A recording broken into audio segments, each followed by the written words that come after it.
serious gourmet shit. Me and Vincent would have been satisfied with some freeze-dried Taster's Choice, right?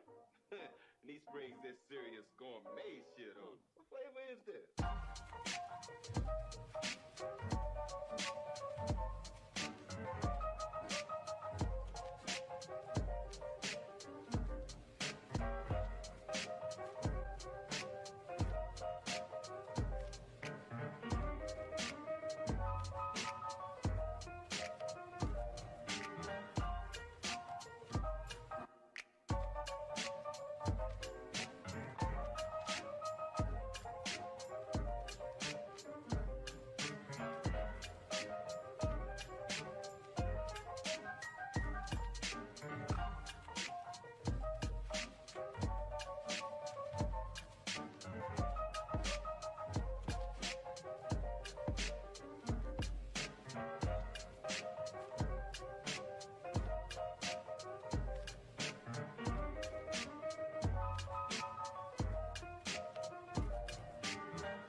Whoops, missed that cue completely. What's up, everybody? Buffering bad, huh? Let me check my stuff. Fuck me, man. Are you kidding me?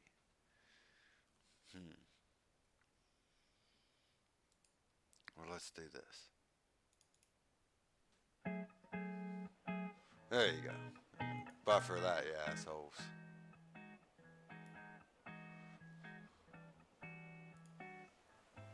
Stream health is good. P-Dub says, fuck you, Bubonica.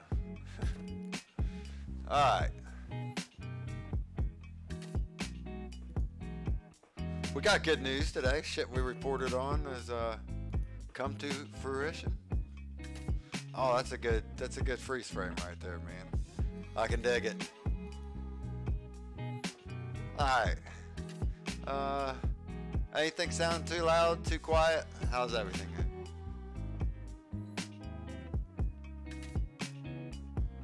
Today's album's going to be Neon and Passe.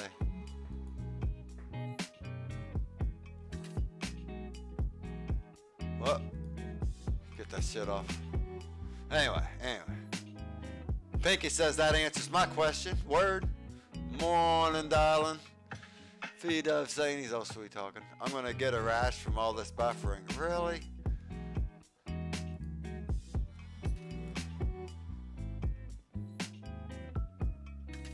Hey, we'll watch ourselves in a loop. Nah, not really.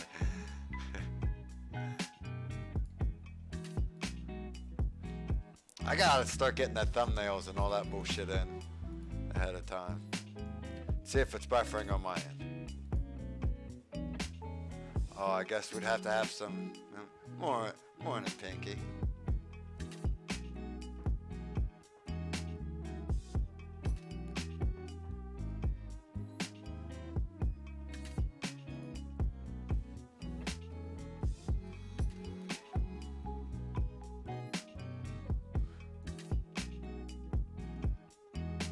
Yeah, it's coming. I mean, everything's looping around good for me on my end. I'm not. I don't know. Fuck him. I'm doing the best I can, man. I'm sorry.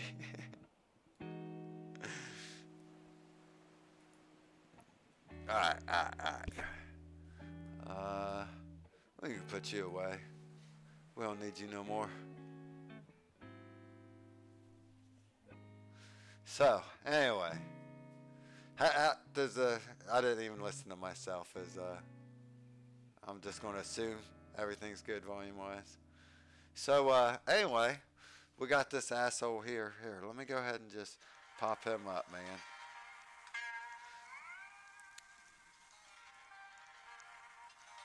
Now, this isn't the football coach, and I hope no one goes and bothers that guy over this shit.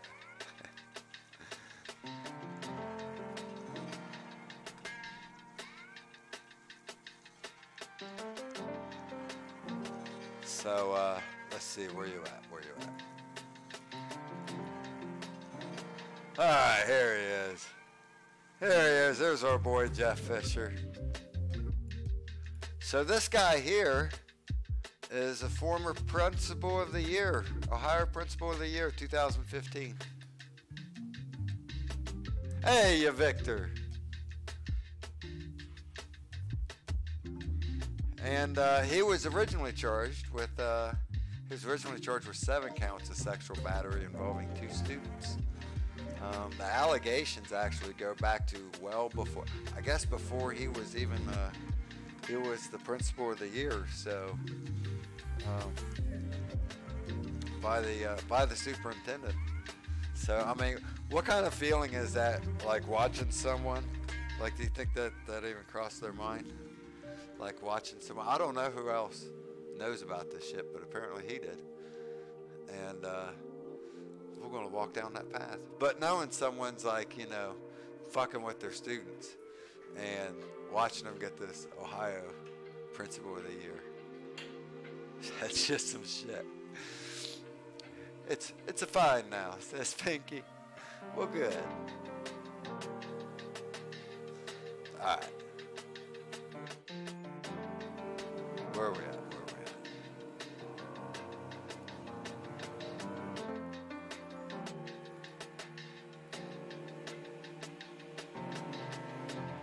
Okay. Hey, what is this open?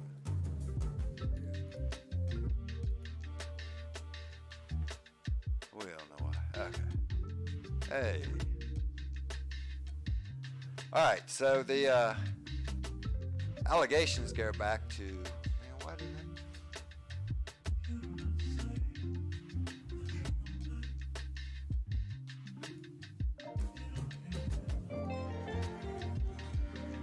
Alright. This was posted on November 5th, 2007. I guess I could show you guys what I'm looking at, right? Boink. Let's just put him.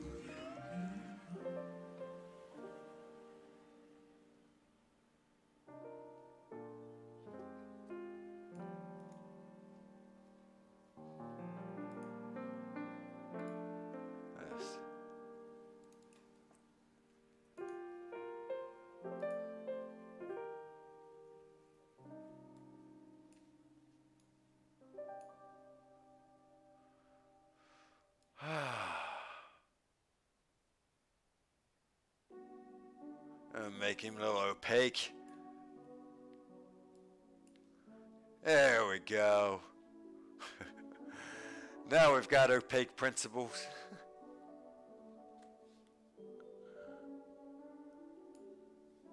Prison fuck this guy. Yeah, he hasn't been sentenced yet.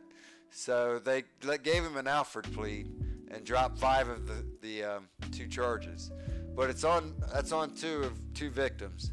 And, you know, the rumor mill, which was spread well before, like this actually came from the rumor mill that turned into convictions.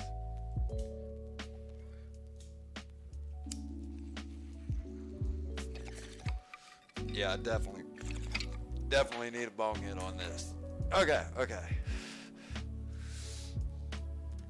Victor Ann said he put up his Christmas lights yesterday. And he's heading to work now. Well, Victor, you have a hell of a good day at work.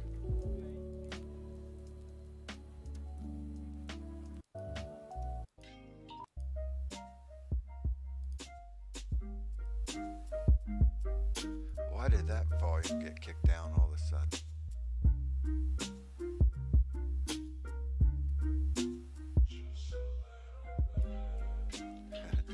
Hashtag boink.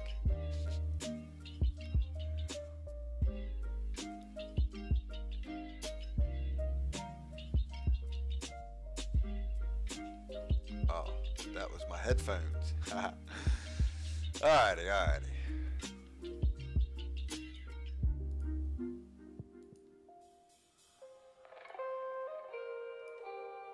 Alright, former principal of the year.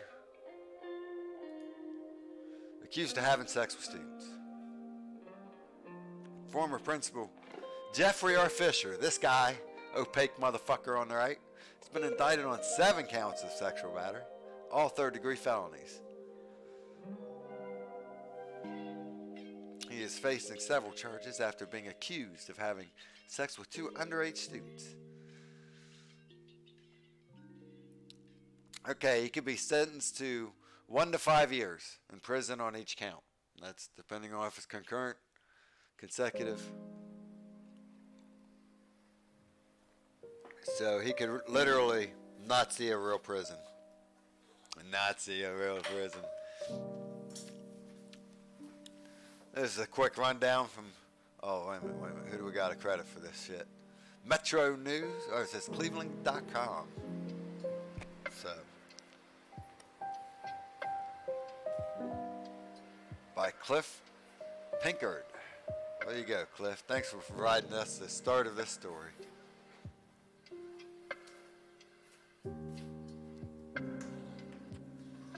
Fisher's lawyer, Brad Kofel, tells the Gazette that his client intends to plead not guilty, which he did. He says, we're asking for information from the public to help exonerate Jeff Fisher. Yeah, Chillicothe has a population of nearly 22,000 and is located 50 miles south of Columbus. Should put up a picture someplace. 2 lasers, a kaleidoscope projector, 150 foot or so of string, and 30 feet of rope light. Damn.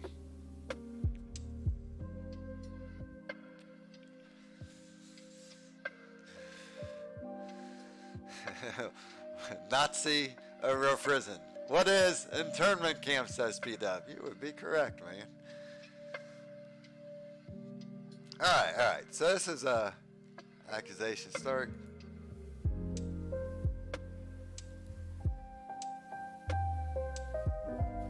Boo on you, Gazette.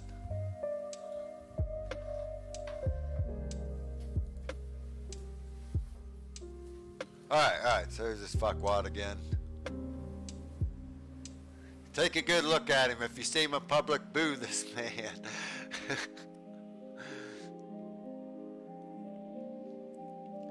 Fuck you, Jeff Fisher. See, I was right.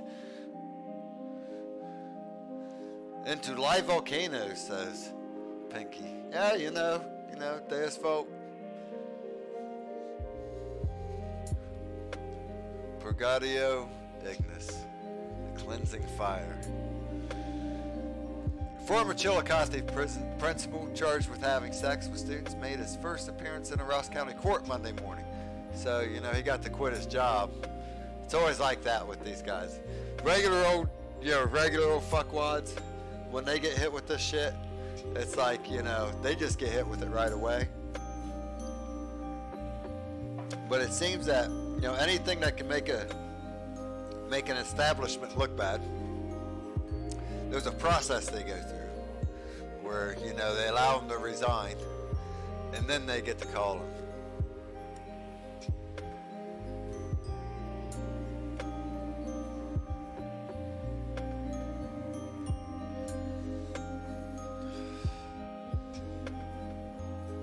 I don't know.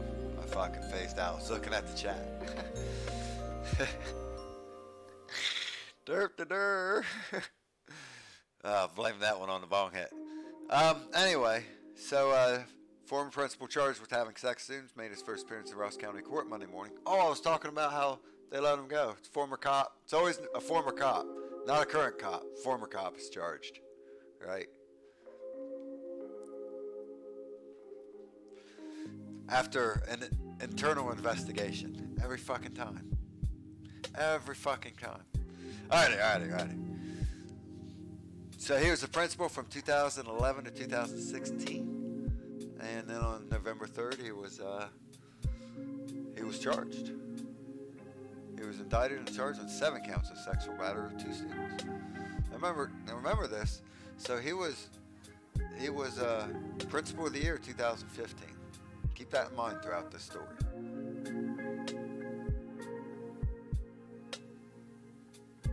He pled not guilty. Let's see, for a low bond so Fisher could spend the holidays with his family. Judge Ader gave Fisher a $25,000 bond in order to stay away from the victims and any minors other than his own family.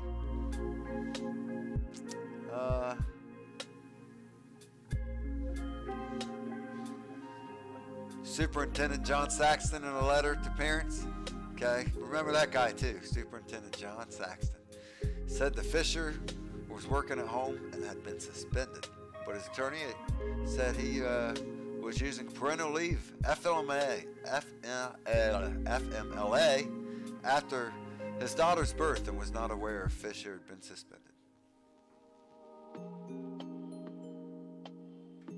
So I guess that's Saxton, not Fisher. I don't know.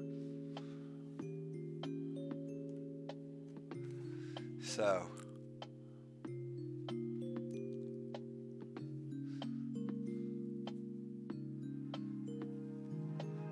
yeah, was this his lawyer that he was using there, the attorney? Or the attorney that was using the parental leave, so he wasn't paying attention? Alright, that was the superintendent's attorney, man.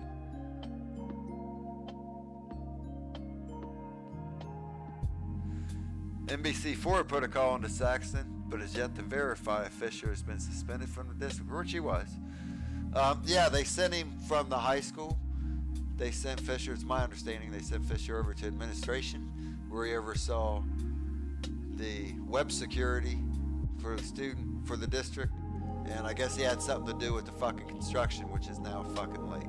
What's up, Eric? Yeah, everybody, I fucked up last night, man. I hadn't gotten sleep for shit, like the last few days, been assembling a team. And fucking, got back from Cemetery Day with my family in Cincinnati, and I was on 3 hours of sleep when I went down on that. When I got back here at 8, like plenty of time for the show, sat down on my love seat and woke up at like 2:30 in the morning.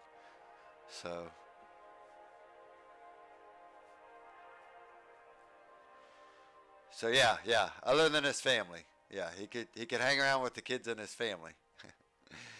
So anyway, back to our story from NBC4i.com.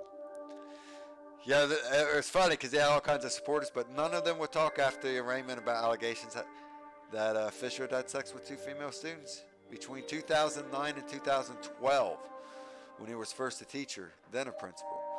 Now, it's my understanding that his allegations, before he'd even been made principal, that the rumor was talked about, and that the superintendent and that members of the administration were aware, like, you know.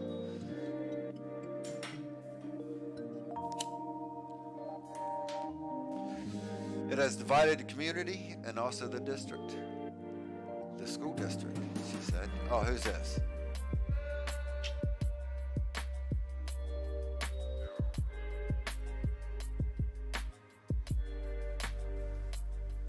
Oh, this is a former teacher from the district. There's a lot of support in the community for these young ladies. Some of the churches are behind these young ladies, and they should not feel badly about coming forth because we do support them. Good for you.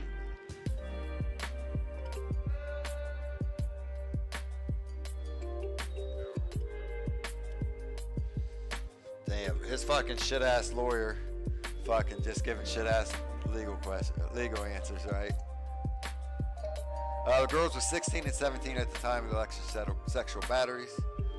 The retired teacher said they're now in their early 20s. All right.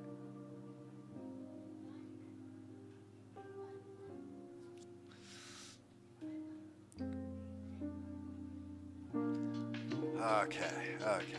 There we go. Now here's Saxton, okay? Then it's reported Now, at first, everyone plays stupid, right?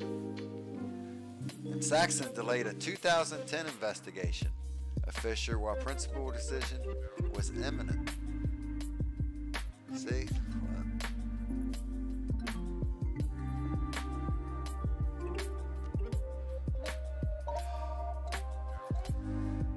So Chillicothe, this is from Jonah Eisen. I think we've seen his name before. Down at the Gazette, the Gazette.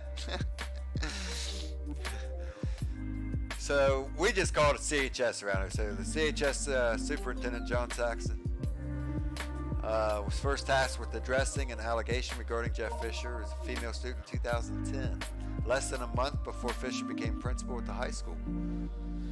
So, you know, they set this guy up to be the principal.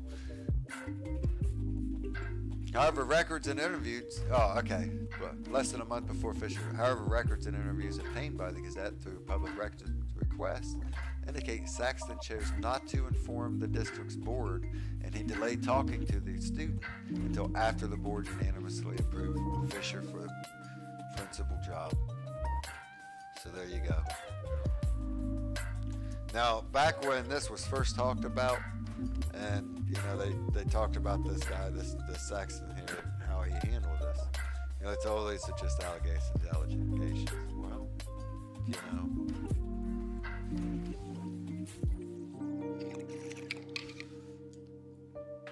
Allegations have their way, right? Like if everybody knows, then that's not quite just like rumors, is it? So while former board members indicate they heard a rumor of inappropriate conduct between Fisher and a student within Fisher's first year as principal and directed Saxton to investigate, he allegedly never told them he had previously been aware. So there you go. That's called cover-up, right? Is that what that is?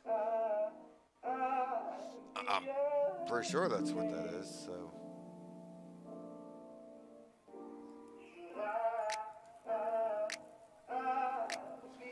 Yeah. So anyway.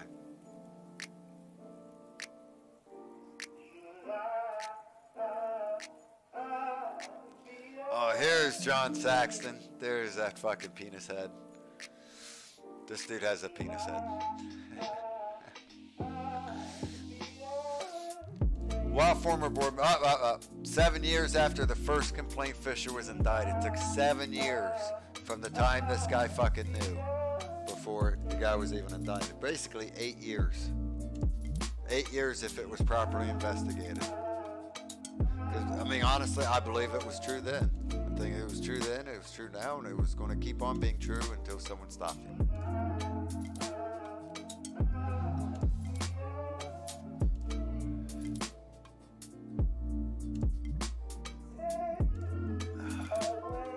Alright, Fisher was indicted on 7 counts, blah, blah, blah.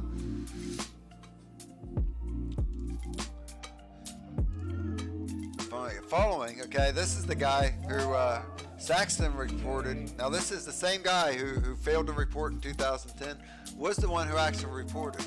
So this isn't G-dubs.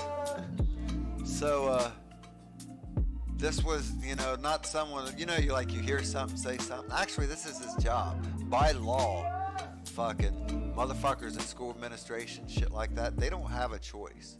Like, if it's important enough to fucking investigate, then it's important enough for Jobs and Family Services to investigate. That has to be forwarded. So anyway, he finally forwards it. Last year, the police investigation involved interviews of more than 50 people and attempted to trace back rumors to original sources.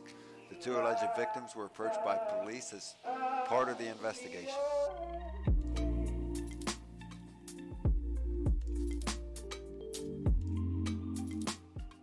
When Saxton spoke to a Chillicothe detective on August 16, 2017, he described it as an obligation to report the allegation he'd heard and being thorough in finding out if there was anything to the rumors.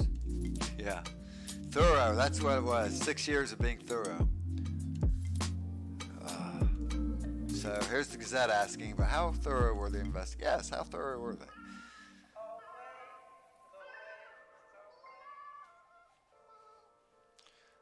Without Saxton or their Ohio Department of Education talking, it's difficult to know the full extent of their, hey, Churchy, of the context of their investigations. There's really none of it, actually. It was, hey, you fucking these kids? No? Okay. That's what the investigation was.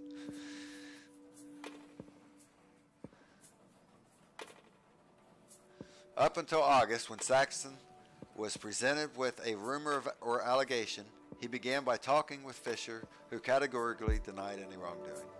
Only one of the two alleged victims in the criminal case reported she had ever been approached by Saxton, and she denied it. When reached for comment on the story, Saxton declined to discuss the case, blah, blah, blah, yeah. Internal investigations were ongoing.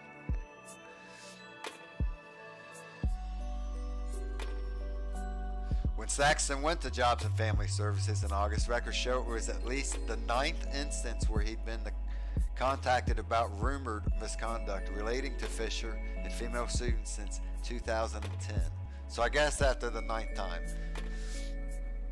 I'll take pedos in education for $600, Alex says. Pop and Hop. Hey, Pop. Morning. Hey, Jeff Fisher pled guilty. Two, what do they call those? We'll get to it.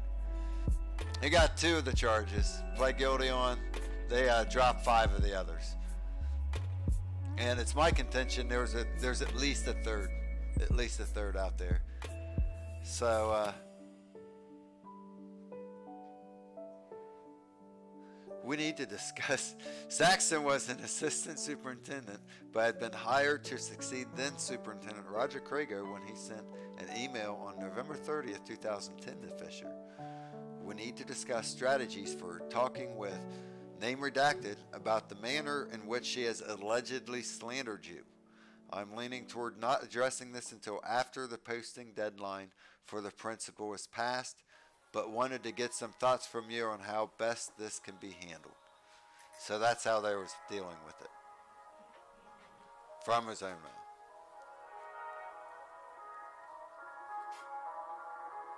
Fisher took 11 minutes to respond.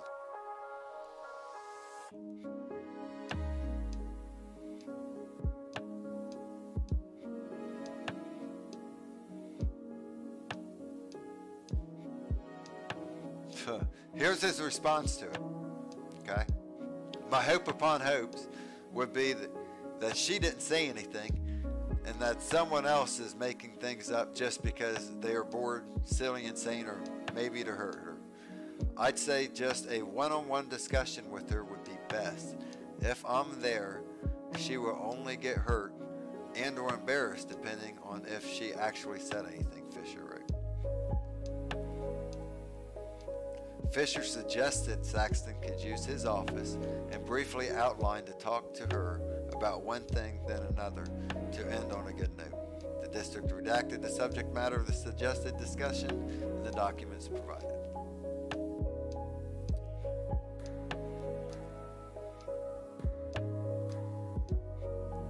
If she said anything, my guess is it was innocent enough and just a comment taken out of context, he hopes. So that's the extent of the investigation. And then less than a month later, the board unanimously, without knowing anything about this, approved him as principal. Now, as far as I'm concerned, Saxton should be in jail for sending this predator in. Like, for just...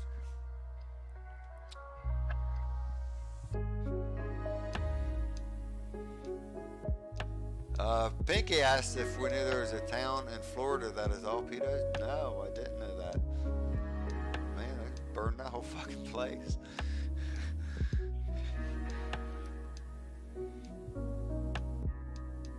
Excuse me, sneezing. I gotta go. Blow my nose real quick and sneeze some more. Enjoy this music for we take a short break.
Alright, much better. Sorry about that. Holy shit, man.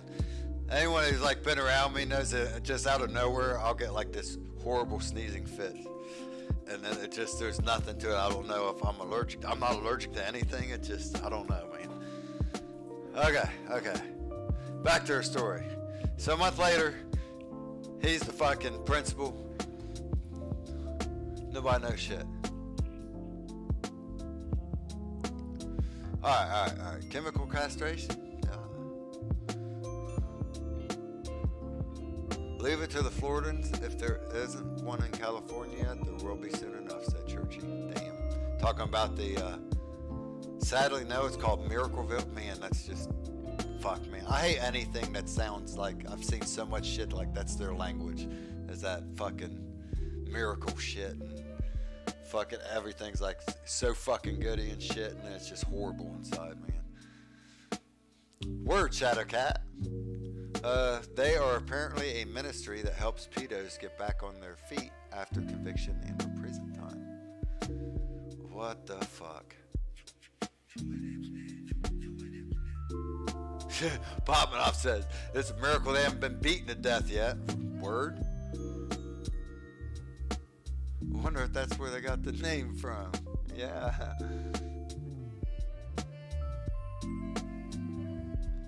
So it's just really, so it's like a subdivision of someplace, basically. Everyone's throwing in words at the Shadowcat. All right, back to Jeff Fisher. So a month after, seriously, man, that email conversation right there that we covered, that was his investigation into this. And, yeah. And he was an incoming superintendent, and this guy was the incoming principal. So, there's a lot of,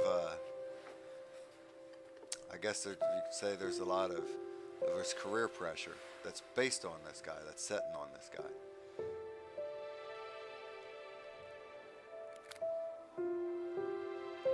So, while the student's name was redacted from the email, one of the former students who had alleged Fisher had sex with her in a CHS storage room, in the high school storage room, during the 2009-2010 school year, when she was a junior.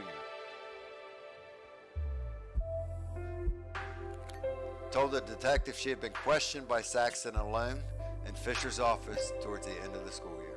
There you go. And that's how they went down.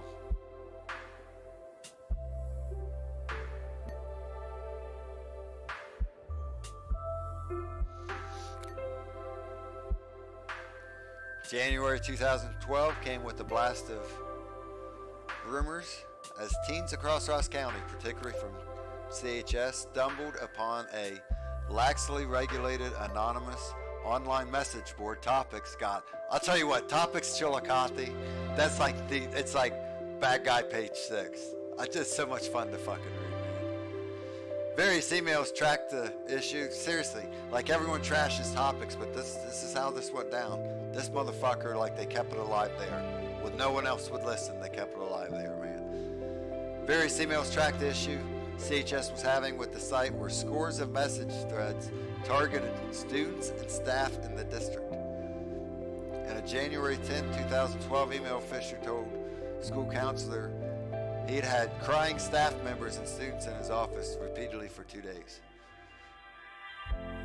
I was told that there was, when Fisher was first being like really legally investigated, I guess this would have been like 2016, 2017, that they put an announcement over the intercom that the students weren't allowed to discuss it. Like they were allowed, they put the censorship down, like right out in the open on that. Like it was not to be discussed in school. And that's some shit. Anyway, on January, for 2 days. So that's January 10th. So 4 days later, he sent an email to his staff. Saxton noted he didn't read anything from the staff or about the staff and had no interest in doing so, adding he didn't feel comments had any merit whatsoever. So really just calling the shit off, like deflect. Added. Alright. Fisher and Saxton reached out to law enforcement and topics which removed from Fisher's tally 36 teacher staff topics, 112 student topics, 7 parent topics, and 11 CHS topics. Just wiped it off like it never happened.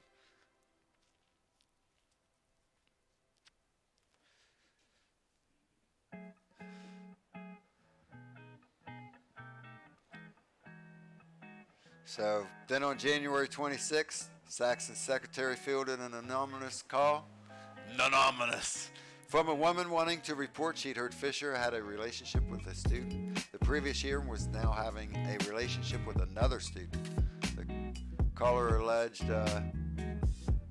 Sherry Hostleton, then a teacher and cheerleading coach, may know something and mentioned a student had seen one of the girls texting Fisher.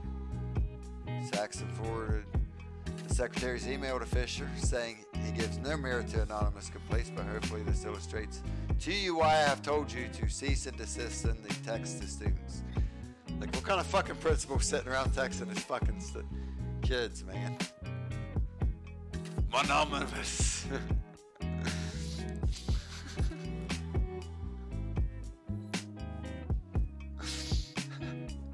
4 days later, Saxon wrote to board members about continued rumors spread on topics, including claims of Fisher being sexually involved with students. In Jeff's case, I've made him aware of the rumors, and he has emphatically denied them. I believe him and stand behind him. Jeff is a good young man and high moral standards. Nope, turns out he wasn't.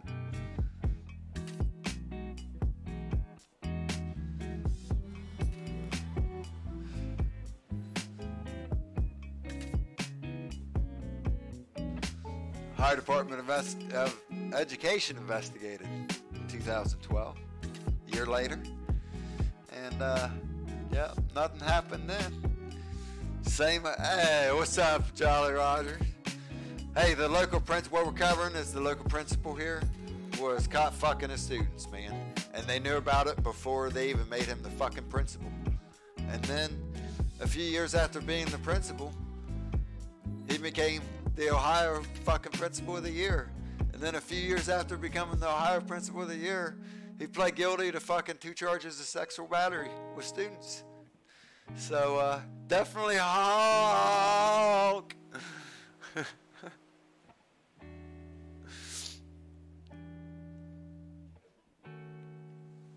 So this is going back to 2012, and it was all the way to 2017 or 16 before the guy who began the fucking investigation finally did his job and went to fucking Children's Services, right? Yeah, he hasn't been sentenced yet. Yeah, Jolly Rogers, Village Water's like, and he's still alive? What nonsense is this? Yeah.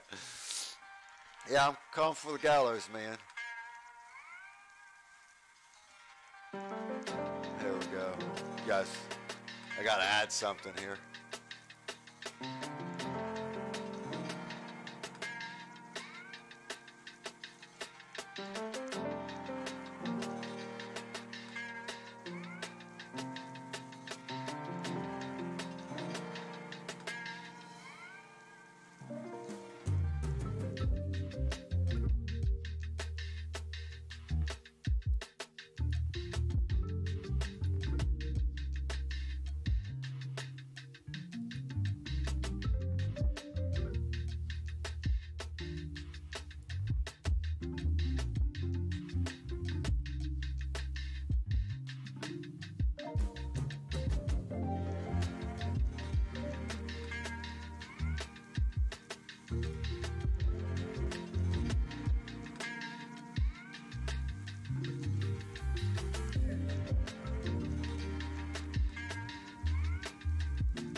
answer.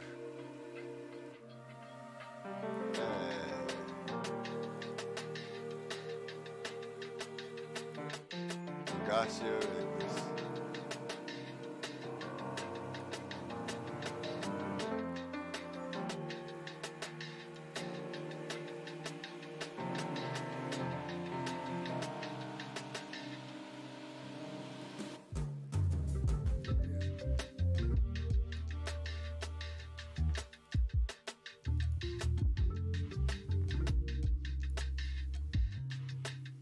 There we go. All right. I'm done fucking around. Sorry.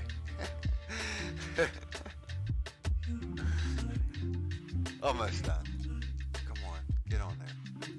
There we go. Pedo dropped the only game show where the audience wins, right? Oh, Jolly Rogers is gone for drawn and quarter, man. You know, I'm not saying to snap the neck kind of gallows. I'm saying a hanging where, you know, it takes a while. And so you can still accomplish what you want there, Jolly Rogers, while they're like, you know, choking out.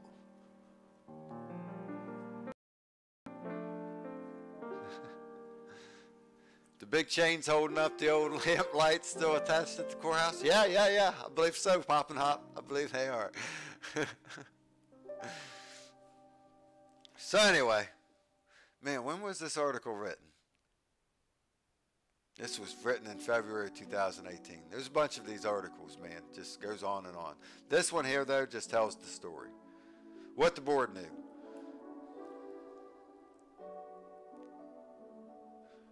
Mullins and Hartmus are the only two current board members also on the board in 2010 and 2018, but both declined to comment via blah during the investigations, which included a Title IX complaint investigation by a law firm retained by the board.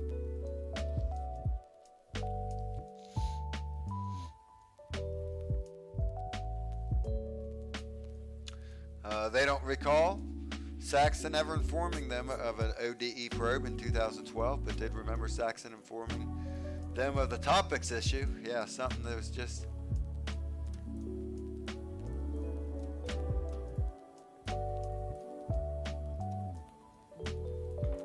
While Markley declined to comment further, whatever, also recalled an instance where board members had heard an indirect rumor regarding Fisher and a student shortly after he became principal, possibly late summer or fall 2011.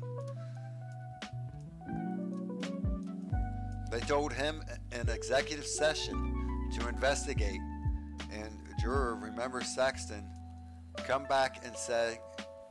back and said he was satisfied there was nothing to it.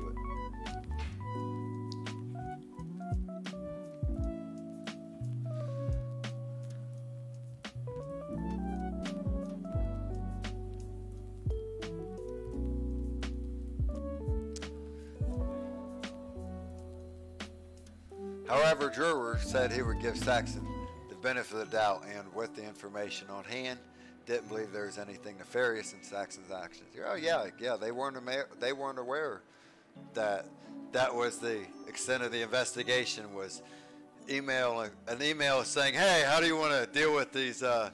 That's what do you call it? Alleged slander."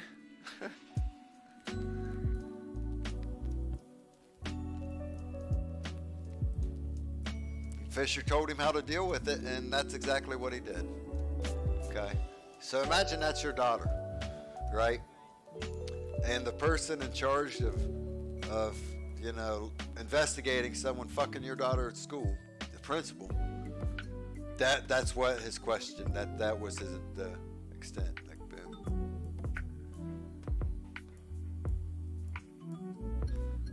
All right, let's move on. So that superintendent resigned. Okay, there's Saxon. But check this shit out. Long embattled Chillicothe City School Superintendent John Saxon resigned Thursday. All right, so this was August of this year. Okay, but an agreement reached with the Board of Education to mutually end his contract. He will stay on as assistant to the superintendent's office and be paid through the end of the year. So he's still being paid right fucking now. So even after this motherfucker's been, has you know, been found guilty of fucking these girls, they're paying him. Okay, paying the guy who fucking covered this up. Like could have limited this to one girl. Now it's at least two. Okay.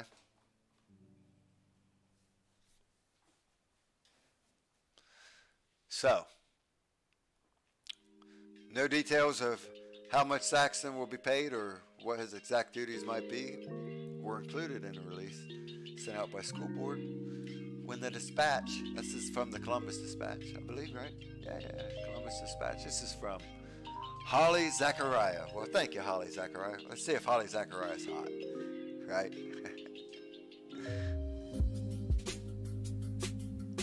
Oh, hey, we don't want that.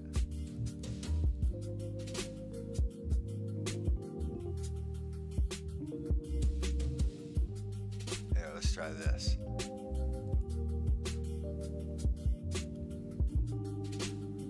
All right. There she is.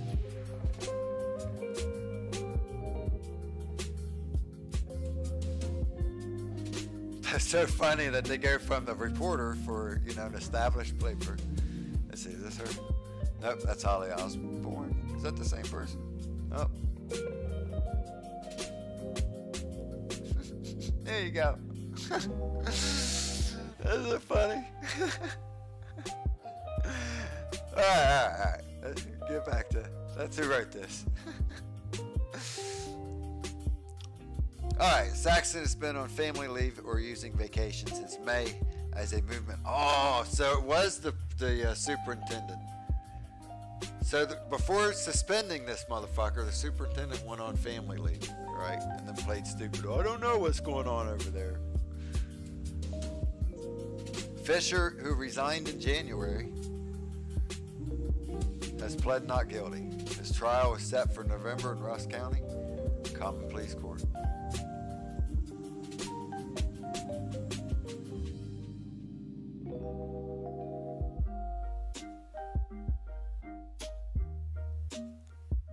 So yeah, he's getting paid out for the rest of the year for not doing his fucking job. Thanks for bringing that story, Holly Zachariah. There we go.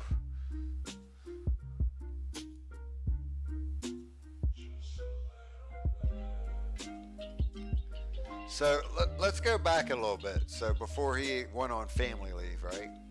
I gotta switch over to this. This is because fucking Gazette's being fucking gay and wanna start charging me for articles. Or show at.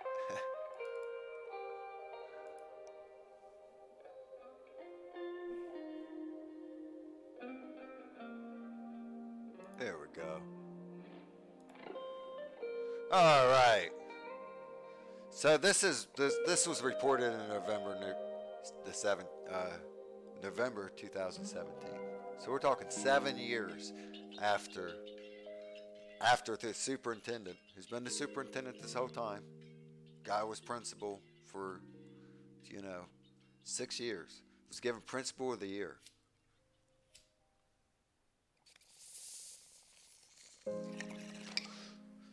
Now, do you think that was part of when he became principal of the year? Hey, milk and cookies, Jack. Think before, like when he was setting him up for that, because, do you think he got principal of the year without talking to the superintendent? Like without his, did he think he included, like, yeah, but I gotta keep fucking sidetracking all these fucking rumors of him fucking kids and fucking his fucking students. For, at that point, that would have been 5 years into it. How is this motherfucker not in jail, man?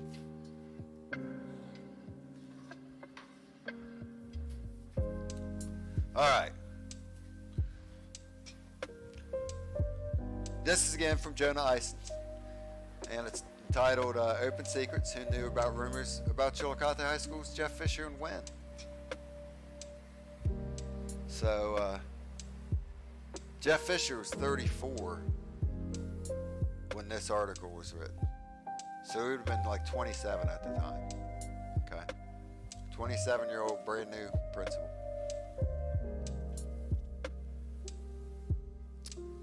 But even his attorney, who asserts his ignorance, said they'd known about rumors for years. Yeah, the attorneys knew. Like Fisher's attorneys knew.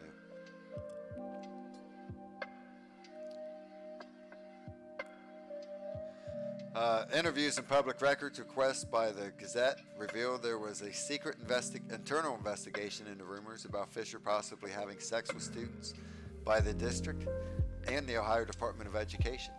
He was never placed on leave during the investigations, and it was never reported for a criminal investigation. Here's the thing about that is you're not allowed to do internal, like as a school, you're not allowed to do that. That's what I'm saying. How is he not in jail? Okay.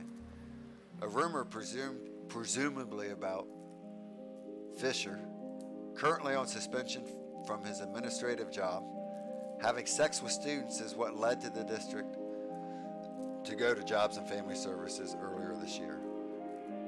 In a written statement after Fisher's indictment, Saxon said the district had acted swiftly as mandatory reporters of child abuse. So, that's admitting right there that for 5 fucking years, so he fucking knew. He knew this was mandatory. I guess 5 years was swift to him.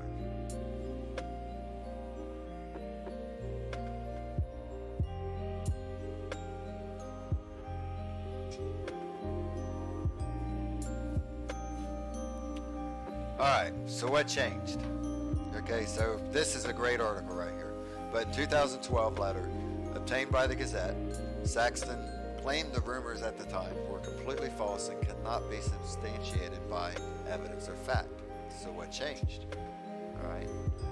Tyler Woodbridge's senior year at CHS was first year teaching language arts.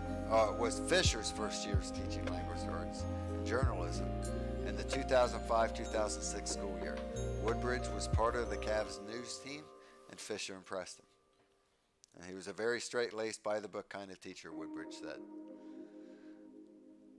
Fisher's reputation continued to build along those lines, and he established himself as a serious educator who cultivated an excellent rapport with students. So this guy just kind of came out of fucking nowhere and, was first-year teacher, and what'd they say? 2005. Within 5 years, he's the principal, and has already fucked kids. All right.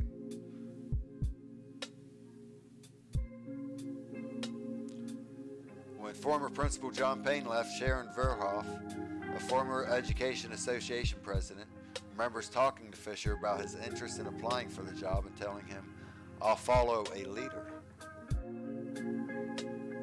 So here's this Tyler Woodbridge here, and this is his Facebook post. It says, "How did it take so long for this information to be made public? It was an open secret that had been doing this for years. We need to demand more accountability out of our community leaders. It's amusing to me just how many people were throwing themselves in front of this defending Fisher and his actions." There you go.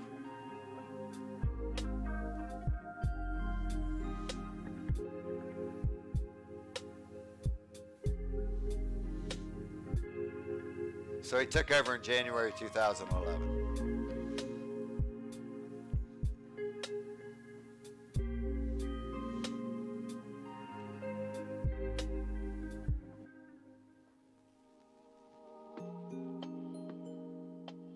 Okay, so when this Woodbridge guy's younger sister attended the school a few years later, Woodbridge said it seemed the rumors had intensified and nothing was being done.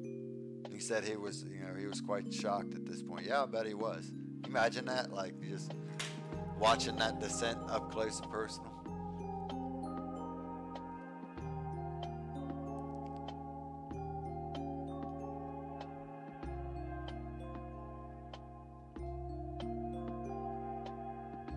At one point, Verhoff, okay, so while she said she didn't hear any rumors from any students, she heard one from a colleague during a state conference. So, you know, another teacher telling you like, hey, the principal's fucking a student, that's not credible, right?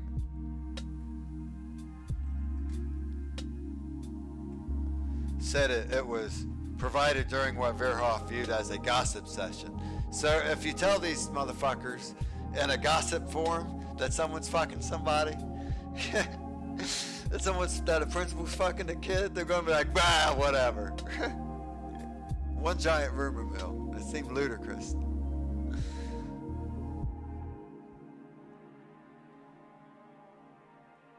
Seriously, if something's going on, why is nothing being reported? Why is that, John Saxon? Well, it's because you know, you had a superintendent fucking cleaning house for you. I mean, shit.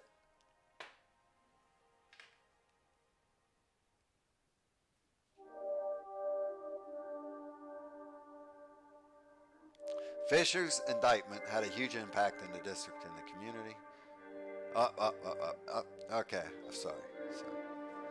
Even when Verhoff, who now teaches body safety classes to elementary students, learned of the criminal investigation, she tried to remain neutral to await what the investigation revealed. So she didn't come forward and say, yeah, I'd heard some stuff to this, like this, nothing. Nope, I'm going to keep my mouth shut. That's what she did.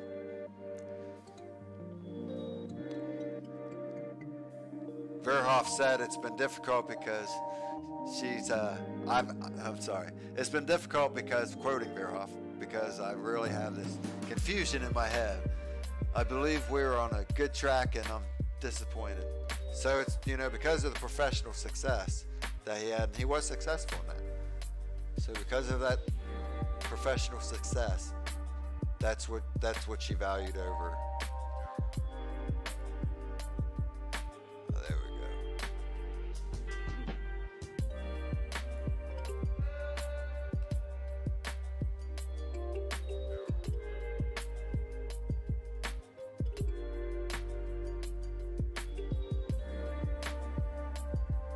By 2012, Fisher had cultivated an esteemed image and began his principal position at CHS in January 2011. He was part of what the district in Saxton projected as kind of a power team of administrators.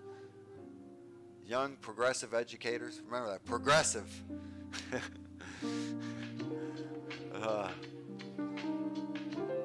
Secret oath faggotry. That's right, that's Shadowcat. And yeah, this is supreme faggotry, Pinky. What's up, Jack and Churchy?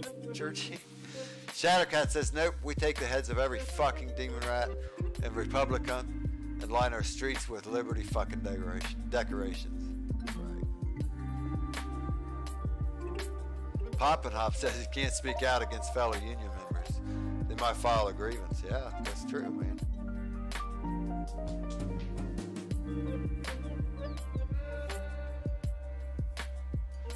So anyway, the progressive educator with a hunger to lead and do things differently. One has since moved on to be a superintendent. The same path Fisher was on, especially after finishing his doctorate at Ohio University last year.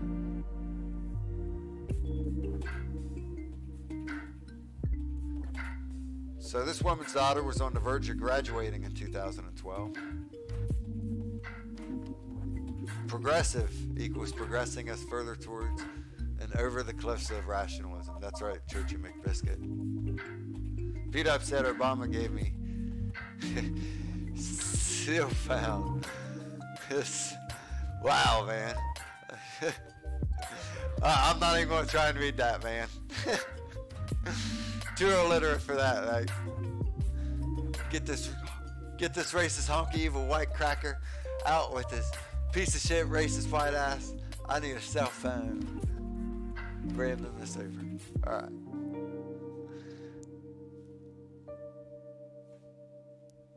Alright, so her daughter, who agreed to leave, who the Gazette agreed to leave anonymous,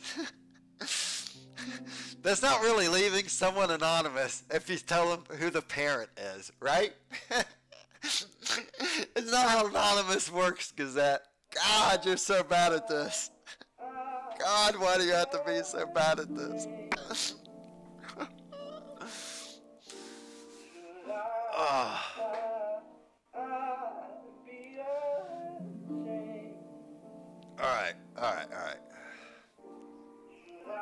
All right, her daughter, who the Gazette has agreed to leave anonymous, heard about text messages between Fisher and a classmate. Among the messages was one talking about meeting in the usual place and something about adjusting her clothes, the daughter said. It was kind of not, okay, here we go, quoting the anonymous daughter. It was kind of common knowledge, at least within our grade. It wasn't very well hidden. Everyone seemed to know bits and pieces.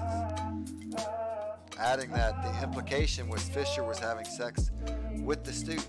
In my circle, we all kind of believed it. We had a mutual friend, and as we felt, she was a really trustworthy person. So it's he said, she said shit, except for there's a whole bunch of fucking she saids. Going, yeah, you all know about this, right? So records received through the public records request by the Gazette confirmed Cooper called Saxton in April 2012 regarding rumors about CHS. When she talked to Saxton, Cooper said he was dismissive and that he already had checked into it and there was nothing. So yeah, there's even like, you know, all kinds of public record of this motherfucker playing cover. There's your boy, man. There's where I stole the picture. This is the article I stole the picture from, actually. So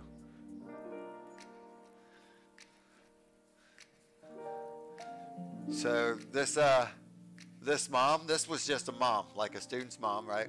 So this mom contacted the State Board of Education because she didn't know if the Chillicothe Board of Education would blow it off like the superintendent.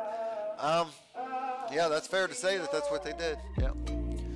The Ohio Department of Education doesn't confirm or deny investigations, but correspondence by the Gazette requested from the district confirms the ODE issued a subpoena for records relating to Fisher on May 8, 2012. So keep that in mind. That 2012, they subpoenaed this guy for rumors of fucking the students.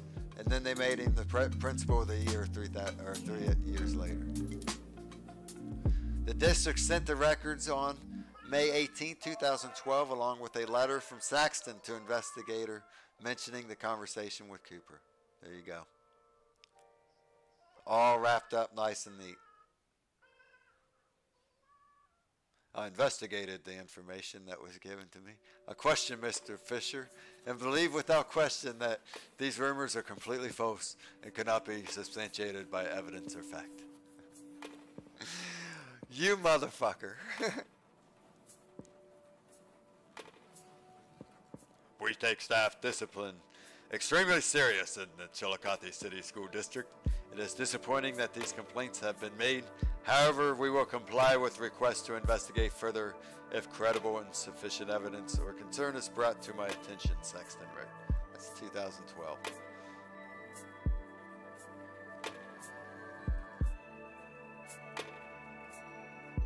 That's right, Pinky. He got paid or played. Now, consider, though, maybe he didn't get paid or played. Maybe Saxton's just covering his ass because this fucking teacher, he made him, you know, this guy's this up-and-coming fucking dude. And it's like he's got this ready-made dude to stick in the principals. Because I'll tell you this, man, the guy that he replaced, Crago, you know, they had some pretty serious principles there. Like this dude was what you would call progressive, like when they changed the schools into this whole new progressive format. This is the motherfucker they brought in to do it. A journalism teacher.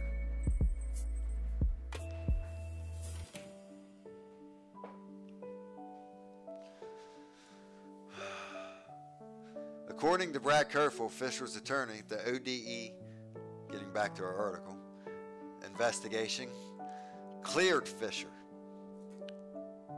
However, Kerfoot wasn't involved with that process. So here, they didn't even talk to, like it wasn't even a serious enough investigation to invoke his lawyer, who was his lawyer at the time.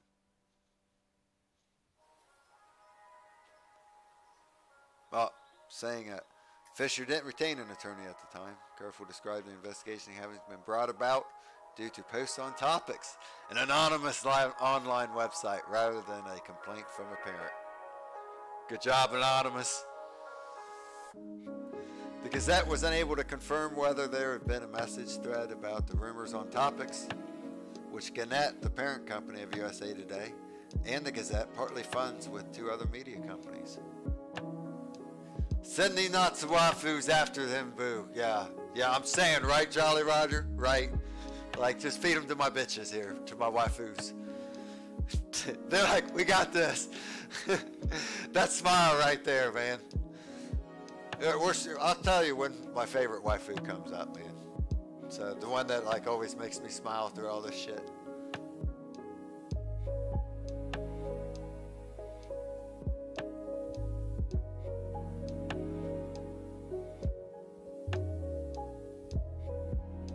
Shadowcat says the local B of E is entirely Democrat. They think UN 2030 is needed. Yep.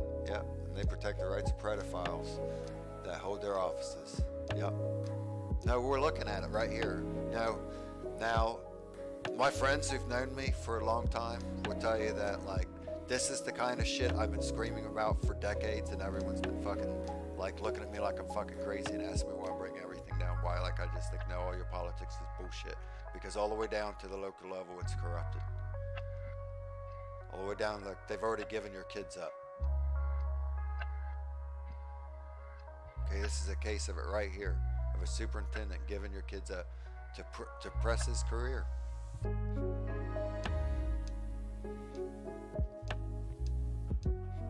Turns out I wasn't crazy after all, you know. While Saxon declined to answer specifics about any prior investigations, Jolly Roger says, does Anonymous even do anything anymore other than the wannabe LARPers on Twitter? I never see him mentioned. Well, that's the thing about Anonymous, see? Like, old fagonons don't like the fucking, like, you know, Kumbaya-onymous. They're not about the fucking, epic fail guy mask. That's what Anonymous came from, was anonymous message boards. And what the joke was, and it came from 4chan, what the joke was what if, because everyone posts as Anonymous in 4chan, you know, what if, you know, B was just the same, Anonymous was just one guy, and this was Journal of his random thoughts, you know. Topics is the local CI Confidential Informants Network, yeah, snitches and badge faggots, yeah, make up stories, and most probable gets selected. Fucking tragic, yeah, that's what it is. But Anonymous is the idea of this, like what we saw on Topics. That's Anonymous there. It's not hackers. It's not, no. Like, if you just go read through the concept, if you just know the core of it, like, you know, there's a whole lot of there's a whole lot of what I call mass faggotry, you know, with the fucking, everyone going for V for Vendetta, like they think that's Anonymous, and it's not. That's a Warner Brothers. Every one of those fucking masks you buy that's been manufactured, that you paid Warner Brothers for. Congratulations. So, Poppin' Up says, happy belated cake and ice cream, everyone. Yeah, happy belated cake and ice cream.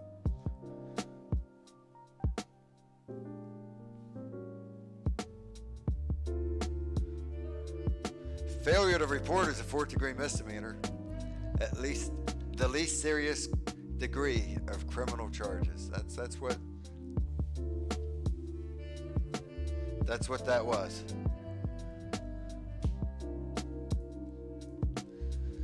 So, criminal investigations revealed information alluding to a 2012 OD investigation, and Schmidt, that's the prosecutor, said his office and the Chillicothe police have been trying to determine whether this had been reported and properly looked into.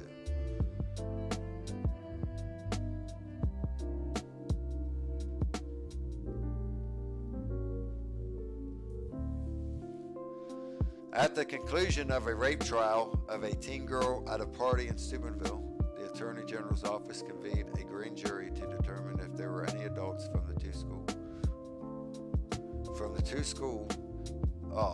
the school who committed crimes related to the case. A teacher and elementary principal both faced a failure to report a charge for having heard there may have been an assault of a student at a party and not reporting it. So there you go, there's case history.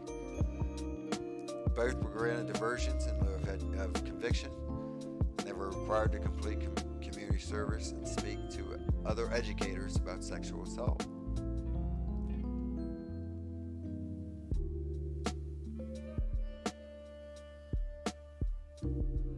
Whoever Tyranny is, this guy, anyways, I agree with him, said thought the consequences was more significant than what the general sentencing guidelines would be. Wow. Thought the consequences? Yeah. I guess the real life consequences of this not reporting was, principal fucking another student. All right. That's it for that article.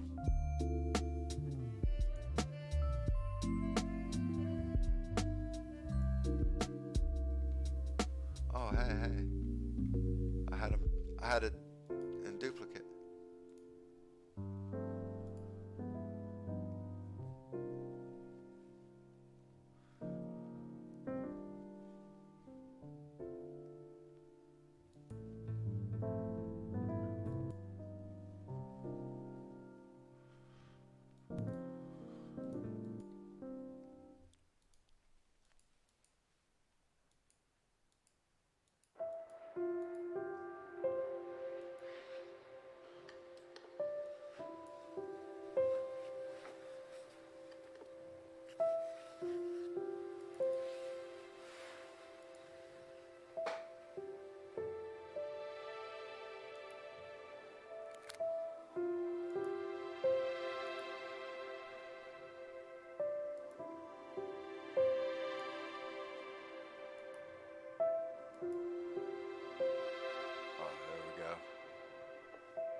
Yeah.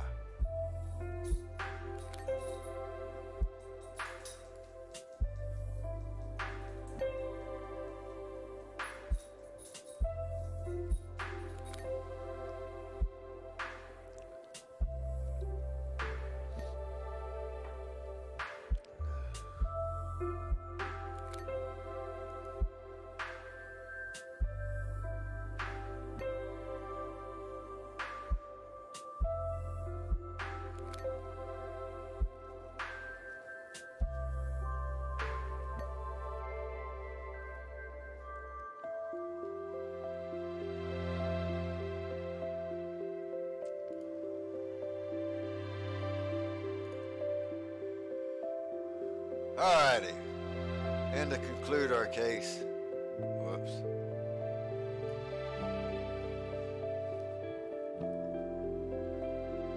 on November 19th this year, former CHS principal Jeff Fisher enters an Alford plea in sex case. Chillicothe, this is coming from Jonah Eisen again. Same reporter, much appreciation.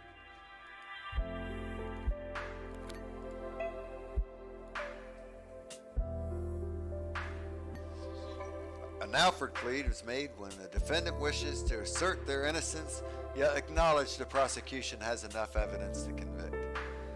So, Fisher, 35, made the plea as part of a deal with prosecutors who will dismiss the other 5 counts of sexual battery and recommend a sentence of community control at his January 14th sentencing.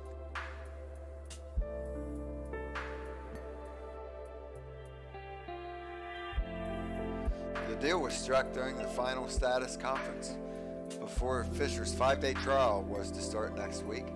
The plea deal was offered after meeting extensively with both accusers who were willing to testify, but neither of whom had the desire to come in here and testify about an intimate relationship that occurred when they were teenagers, said Ross County Prosecutor Matt Schmidt. Yeah, guilty, not guilty.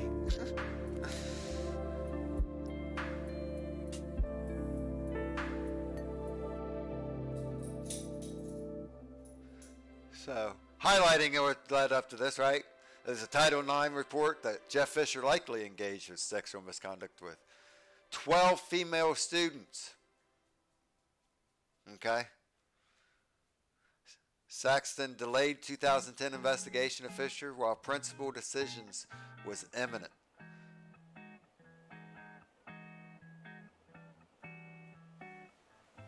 And Jeff Fisher was resigned after an ultimatum from the Chillicothe City Schools. So it's like no one's got any fucking balls in this situation, right? Both of them have stated pretty unequivocally that they are not seeking a prison sentence against the defendant.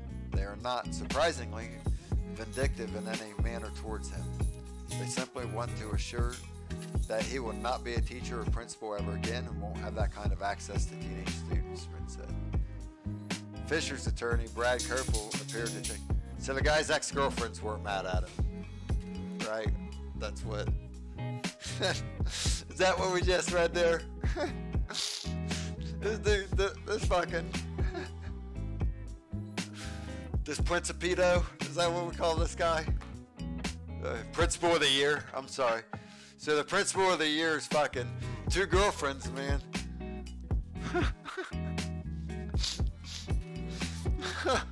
They weren't mad at him.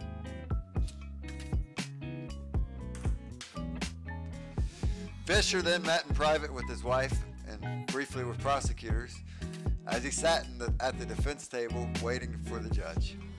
Fisher stared straight ahead with his hands clasped in front of his face while his wife was consoled by a few of his 20 family and friends apparently there for Fisher. As Ader went through the change of plea procedures, Fisher responded, "That would be great, Your Honor." When Ader noted he could sentence him to community control, Ader noted that while community control was the recommendation, he isn't bound to it and can sentence him for 1 to 5 years in prison on each count. So, community control, that's like, yeah, popping up, but it's Stockholm Syndrome, man. Played through and through.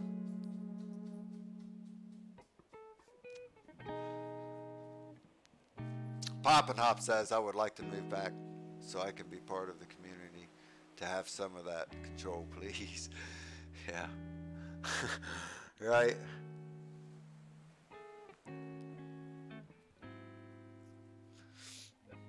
Ader requested victim impact statements and a pre-sentencing investigation be completed before the January 14th sentencing, where he also will classify Fisher's status as a sex offender. Due to the charge, Fisher is expected to be required to register for life. Allegations against Fisher, who was Ohio's 2015 Principal of the Year, came to light in August 2017 as the Chillicothe's police investigation rumors he may have been having sex with a current student. So currently in 2017, when this whole thing started, 2009, right, is when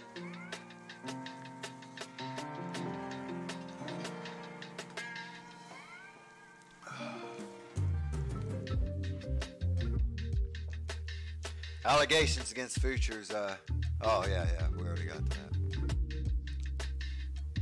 The investigation identified 2 former students who said they had sexual intercourse with Fisher, one in 2009 to 2010 school year when he was a teacher and the other in the following year when he was a principal. So, no word on him fucking the kid in like the current year, right? Just forget about that. They got these other girls and they ain't mad. It's not going to make the community look too bad because, they're not fucking screaming for justice, right? In October, the school released a Title IX report which concluded it was more probable than not that Fisher engaged in sexual misconduct with at least a dozen female students since the 2009-2010 school year. So, could have been prevented with that's 10 of them, right? So we're going to say that the superintendent's actions could have prevented up to 10 sexual batteries. I mean, we've already, if he's pled guilty to it, then we don't even have to say allegedly anymore, right? We can stick to that word and just,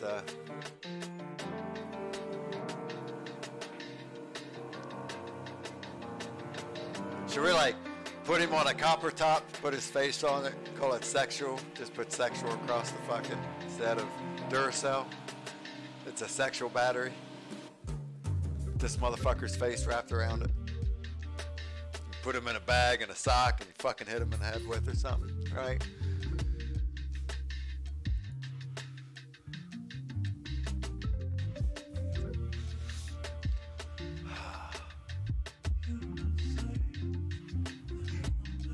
Schmidt said this was justice for the victims. He said he was satisfied according to the local 94 country, 94.3 FM. Reminds us that former Chillicothe High School principal Jeff Fisher made a deal. He got to make a deal where he pleaded guilty to 2 counts, 1 for each victim, and the state has dismissed 5 of the other 7 counts, right? Relieving the need for a trial. Whew, it's a good thing, man, we don't have a trial. We could have closed the case, like seen justice on 5 more. That's like, what, 250% more, right? Could have had 250% more justice, but woo.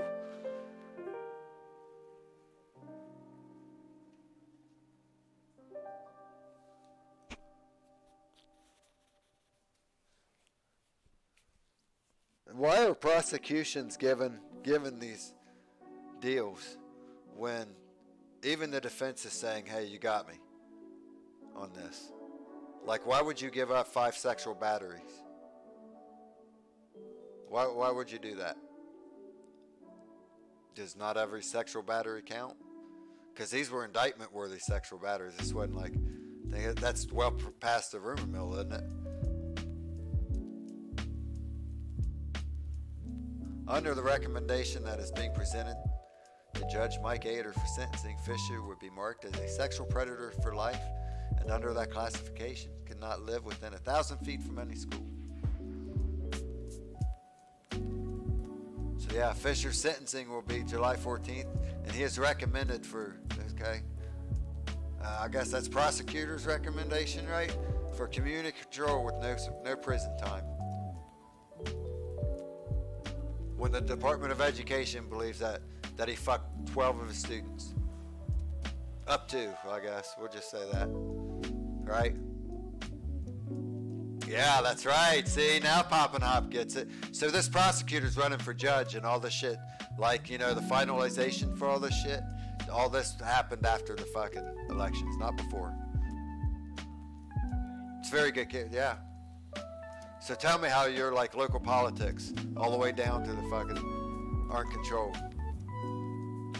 At least Chillicothe. To where they're sacrificing your kids, sacrificing the safety, like the bare safety of your kids to not be under the control of, you know, that's your principle. Guess you got no principles no more, huh? That's just, how do we deal with it? I don't know.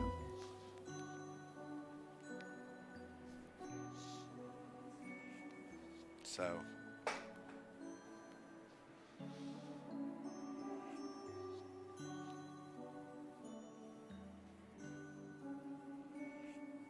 Eric's asking the important questions. Were they white kids? Yeah, I'm just...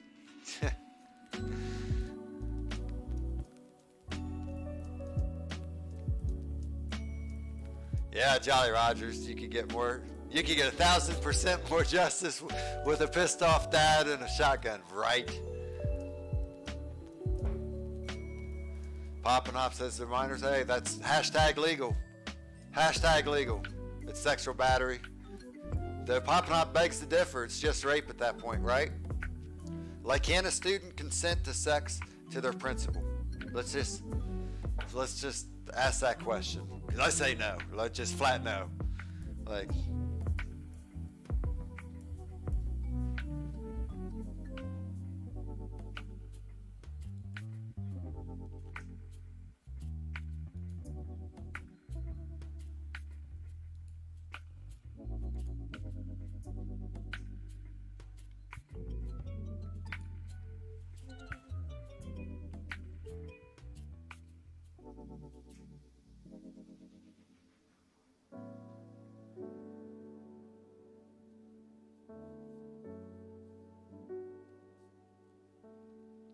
So there you go. Good job, Anonymous, on topics.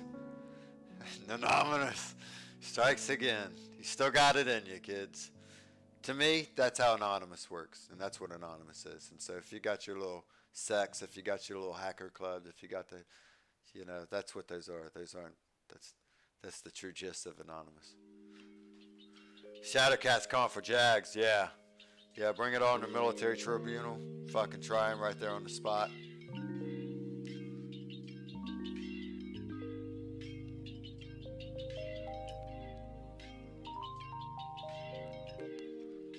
Eric Foam says there was that one dad that the judge let off for beating the guy to death who molested his daughter. Well, there you go, man. There's my favorite waifu right there. Just that smile right there. That's what I think of when I see this motherfuckers. But he's not going to prison, man. Guarantee it. This guy's going to see no fucking time. No fucking time at all.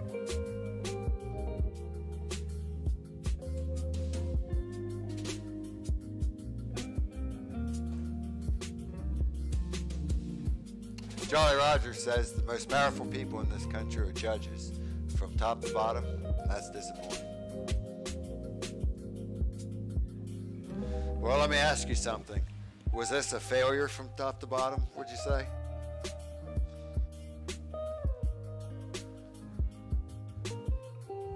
Because there's a whole lot of people who are like legally were supposed to report shit and failed to report, and they're failing to be prosecuted for failure to report.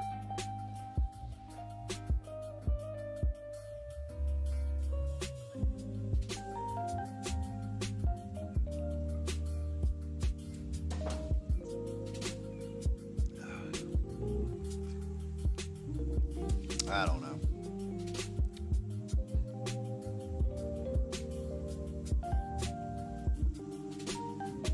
You know, I say who didn't fail? Fucking Topics. Topics. That's the real hero here, man. I thought I'd never say that, man. That's usually a snitch website. Like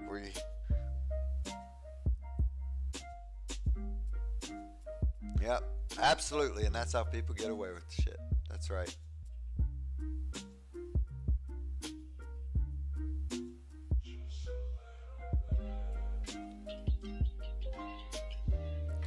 All right, so that was my story for today, man. I didn't really have anything else in mind because I wanted to cover that story from front to end.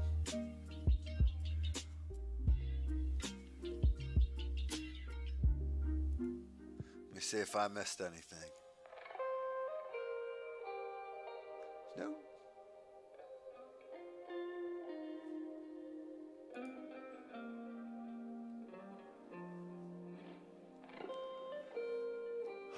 Here, let me get this shit off here.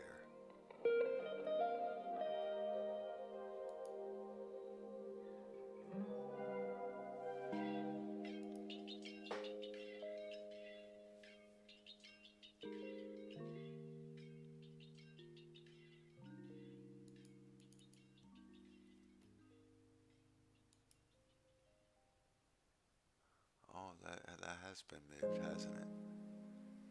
Well, dirt. Where you at, ABC?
at ABC. I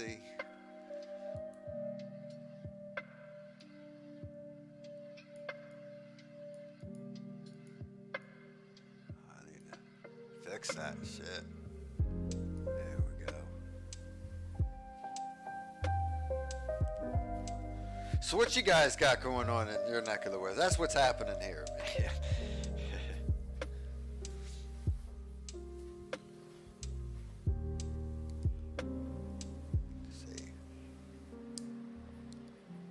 I got this. We had a thing called Cemetery Day. We got to go. We go to the cemetery, and we throw beer, nuts, and pretzels on our ancestors' graves. And I got to see my ancestors back to born after the Civil War, the year after the Civil War was my great grandfather.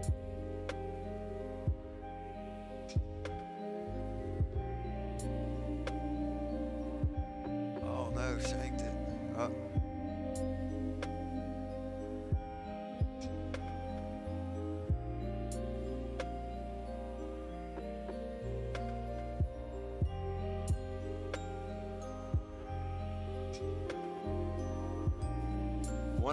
Want the link about the people that hit Vic Voss? What?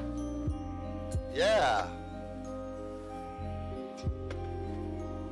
Jolly Roger's going to a funeral later. Says his neighbor died on Thursday, man. Damn, Jolly Rogers, man. Condolences, you know. Chin up, remember him well.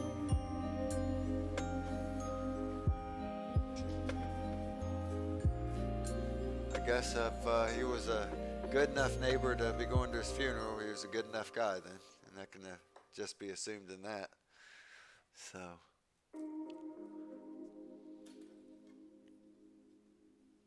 Alright.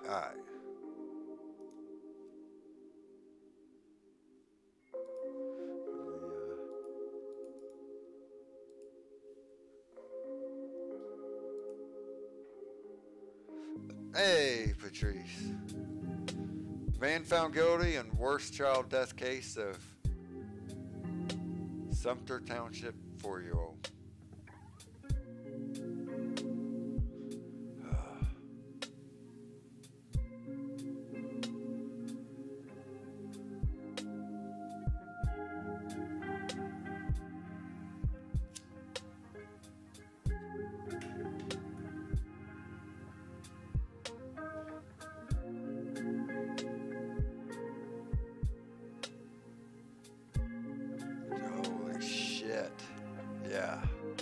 Yeah, it's heavy. Holy fuck.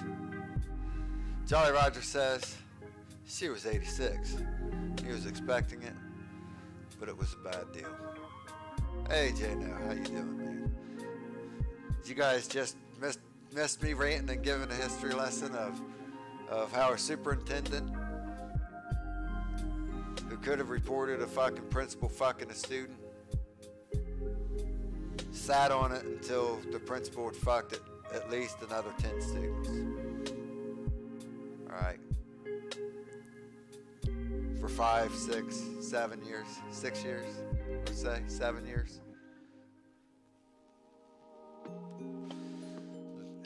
And during all this was going on and everyone knowing everything and everyone having covered for him and say, oh no, those are just rumors, he was made Principal of the Year by the very institutions that you trust your children to. At least, you know, Vic Voss and Pop and Hop and P-Dubs and I do, or did, you know. Alright, let's get to some more fucking, God, just horrific shit in the morning. Man found guilty in worst child death case of Sumter. This motherfucker, man.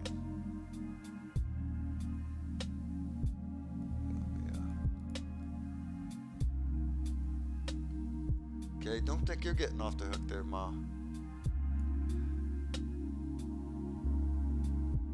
A Michigan man has been found guilty in the murder of his girlfriend's 4-year-old daughter from Sumterville Township.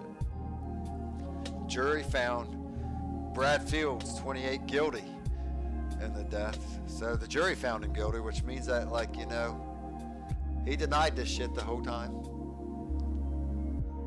She looks part lizard, yeah. Yeah, fuck this bitch, man.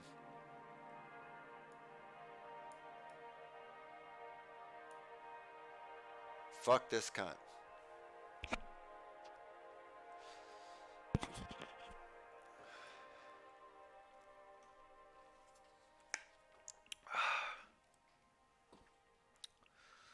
Jury found Brad Fields, 28, guilty in the death of little Gabrielle Renee Barrett, who died from burns on her body, while signs of physical abuse were also discovered by investigators. The Washtenaw County Medical Examiner told police that it was the worst child death case seen in 27 years. Fields was guilty of felony murder, second-degree murder, first-degree child abuse, torture, conspiracy to commit first-degree child abuse, and conspiracy to commit second-degree child abuse. He is scheduled to be sentenced on October 9th. Now, oh fuck, man.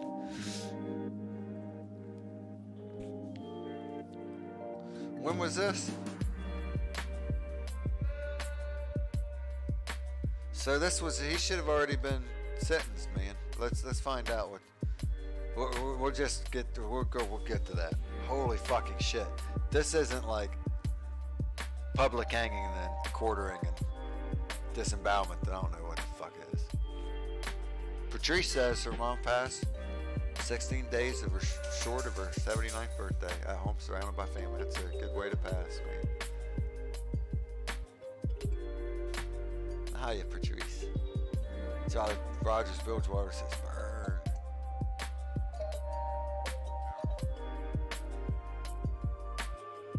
Oh, JBR, this is awful. I told you weeks ago that this was really bad shit. All right. So the suburban delegation of the ward delegates have been on this case, following this case for a while. Child Protective Services documents detailed the crime scene where the girl was. Oh, back up. Sorry, I just don't know what. So we just read what he was guilty of. What was it? Let's read that over again. Felony murder, second-degree murder, first-degree child abuse, torture, conspiracy to commit first-degree child abuse, conspiracy to commit second-degree child abuse. His girlfriend, Candace Diaz, was also charged in the death of Gabby, who was her daughter. She is scheduled to be in court for a jury trial in March. According to documents, Gabrielle was found with burns on her body, including her legs from the knees down, her buttocks posterior to both elbows, bruising all over. The medical examiner found that she had been physically abused prior to her death. Diaz and Fields had been on the run and were tracked down and arrested by U.S. Marshal and Lowndes County Sheriff's deputies in Georgia near the Florida state line on January 9th on I-75. Authorities pinged their cell phones to track their locations before pulling them over and arresting them without incident. Both Fields and Diaz have criminal histories, and according to documents, both told investigators they suffered from multiple mental illness conditions. Diaz said she has been diagnosed with bipolar disorder, social anxiety, agoraphobia, and post-traumatic stress disorder. And Fields says he's been diagnosed with schizoaffective disorder, social anxiety, agoraphobia, and post-traumatic stress disorder. Fields is listed as being non-compliant with his medication and not in counseling for his condition. Child Protective Services documents detailed the crime scene where the girl was found. The petition was to take parental custody away from the Gabby's 1-year-old half-sister. Diaz told police that Gabrielle ran her own bathwater on December 31st, 2017, causing to burn her skin. The mother said she did not seek medical attention and claimed the girl wanted to take another bath the next day. Police said Diaz claimed she left Gabrielle alone in the tub and went to make pancakes in the kitchen. She said she returned to find Gabrielle submerged up to her nose in the water. She said she pulled Gabrielle out of the tub, who then vomited and called Brad Fields to the bathroom for help. Diaz and Gabrielle continued to vomit, and Fields attempted to provide CPR. The report says that notably, Fields has refused to provide CPS with an explanation of how Gabrielle suffered such extensive injuries.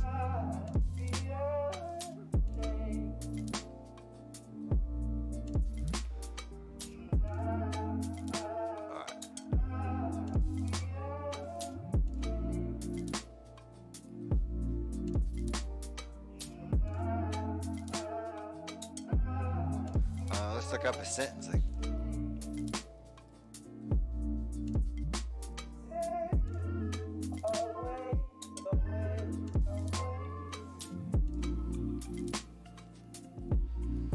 Alright, so let's see how this thing played. Let's see what kind of... The jury found 28-year-old Brad Fields. There he is. There's a modern picture of him. He was sentenced to life in prison without the possibility of parole. Man, I hope that is a short life.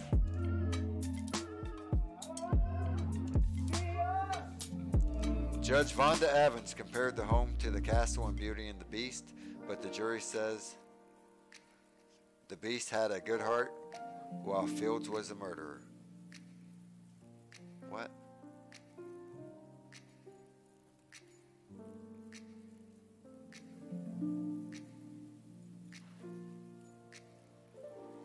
Fields said Field and his girlfriend, 25-year-old Candice Diaz, were accused of abusing and killing Diaz's four-year-old daughter.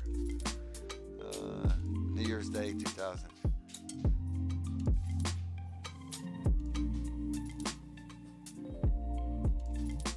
So the judge compared this to Beauty and the Beast in the trailer. The fuck, man.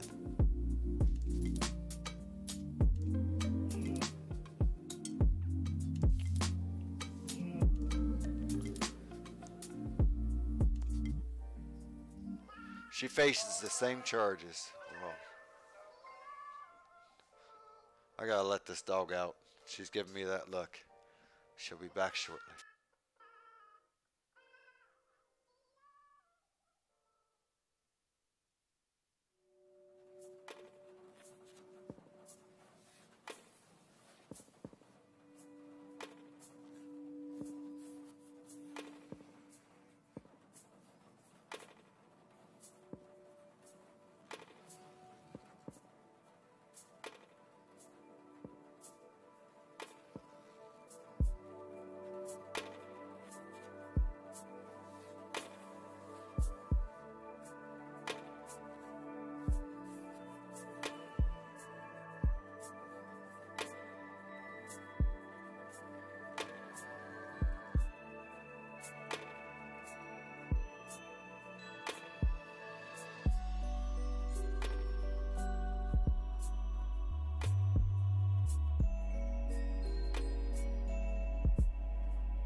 Alrighty, and I'm back.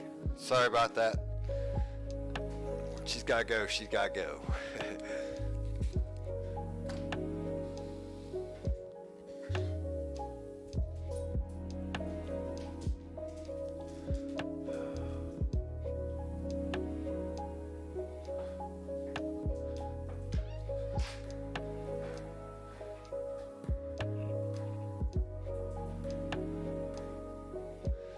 Oh wow, man. Jolly Rogers Bilgewater says strap him to a bed frame, plant bamboo underneath, and watch it grow through his chest for the next month. That is fucking brilliant, yeah.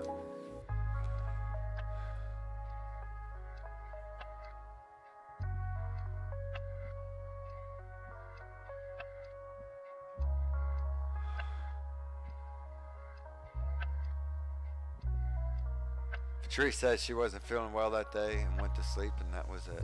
Wow. Well, that's a peaceful way to, I guess. I mean,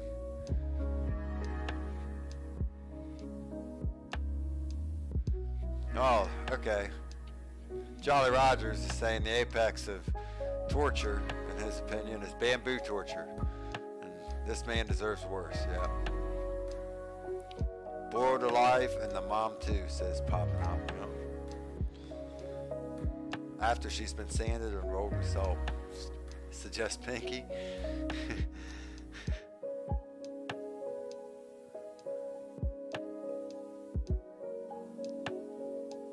That's when we get to the strapping to the bed frame and plant the bamboo underneath. Wow, yeah.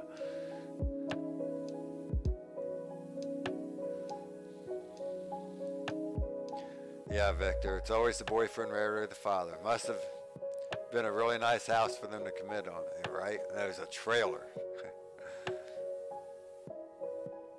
So Whitey Ford didn't die for this, so Jolly Rogers.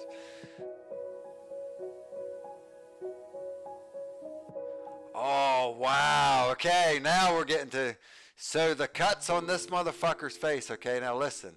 And the whole thing being called Word and everything like that comes from our gaming clan. Okay? So one of the guys that's in our clan, this gaming clan, we all play World of Tanks and shit, right? So the cuts in this dude's face right here, those cuts in his face, was sustained when they plowed into Vic Voss up in Michigan as they started their initial time on the run. Vic Voss is still recovering from the crash. Damn. Yeah, it's hard to say these folks are human. It's about as inhuman as... So yeah, our dude in Word Flag fucking fucked this dude's guy's head up, man. Like in a car wreck, he took one for the team, man. Which I'm guessing significantly slowed their progress, right? Oh, shit.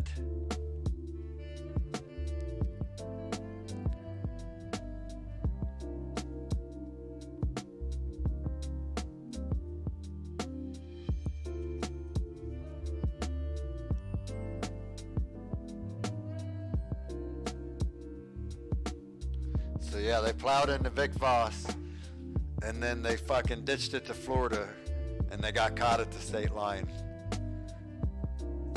in Georgia.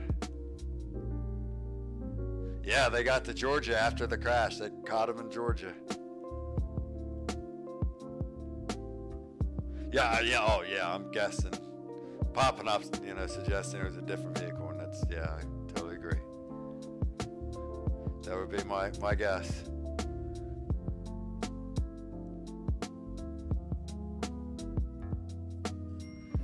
Caught by their cell phones, man. So, triangulation. So, good job, Vic Voss.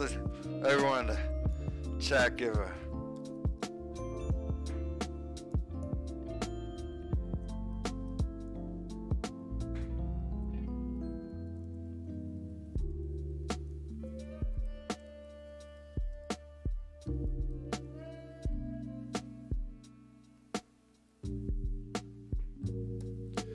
doing his part, man.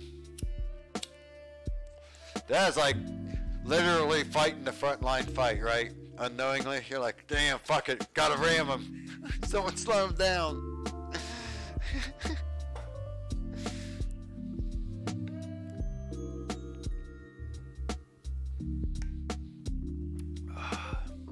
Yeah, I wish just the most horrible things. Ask for respect, man. That's right.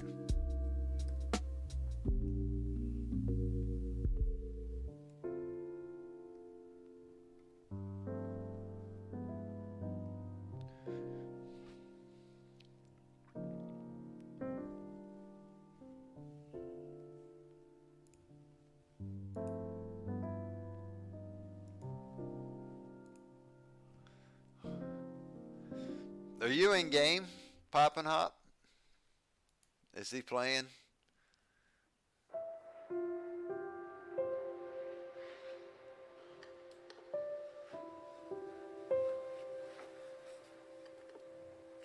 Yeah, I don't know. Let's see if he's around.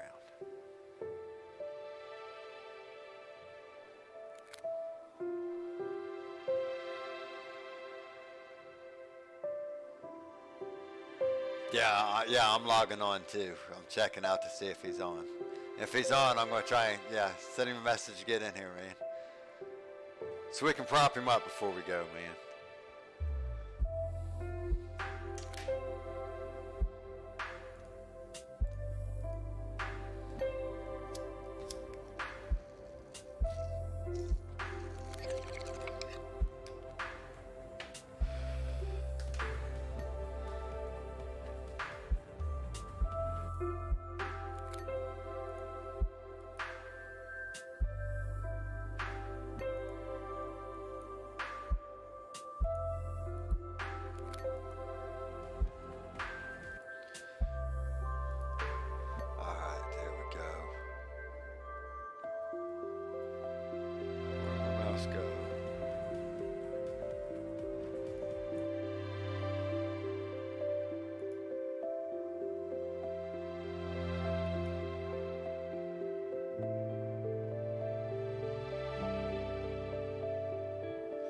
See if he's on. Yeah, there he is.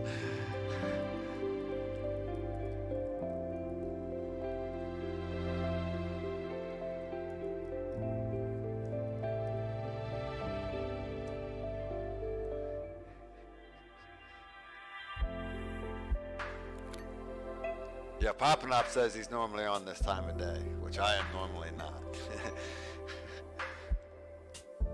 Like if I'm on this time of day, it's usually a quickie.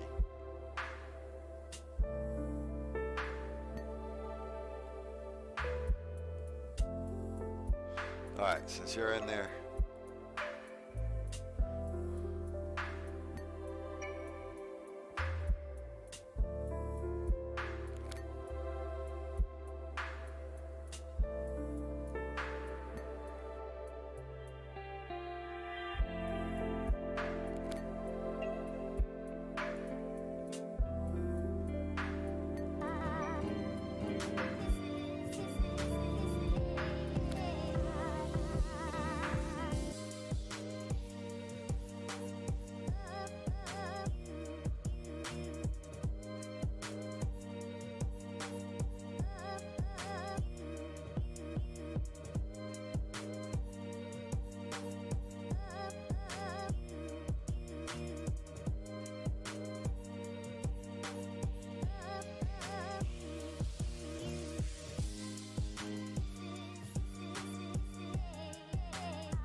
He ain't right. Yeah, that's what he said. Hey, okay, Papa. Sorry.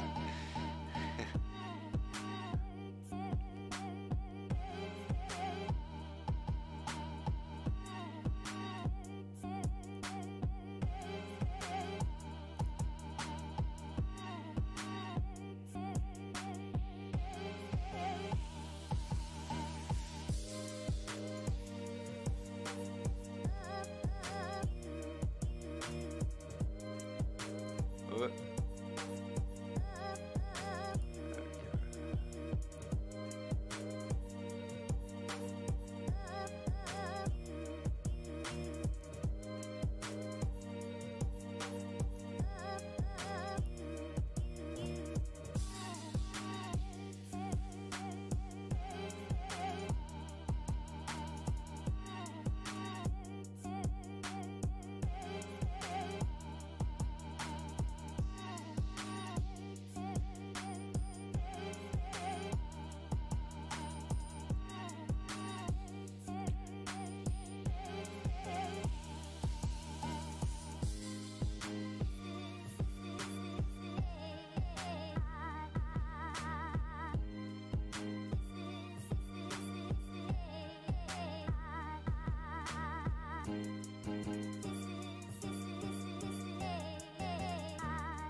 Yeah, so anyways, it's popping up. We're all like being quiet.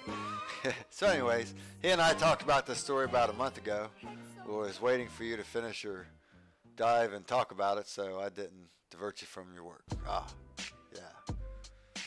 Appreciate it.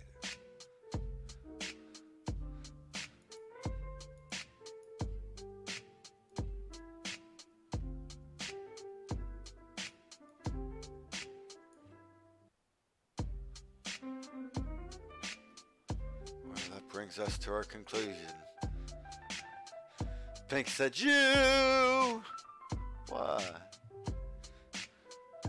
2 hours and 4 minutes. Man, I almost got it down pat. Kind of spaced out thinking about ABC in there. So, anyway. Yeah, we'll keep our sights open on that fucking, that milk's gone fucking completely fucking off the fucking edge.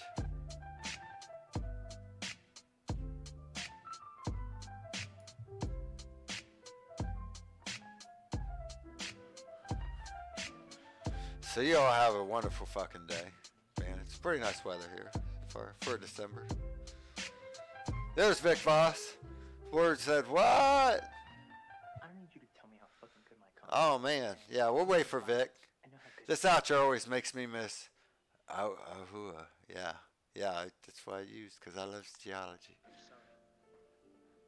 That's all right. We'll keep Charlie Chaplin going, man. I don't want to rule or conquer anyone. I don't even know what else is on this fucking playlist. Black man, white.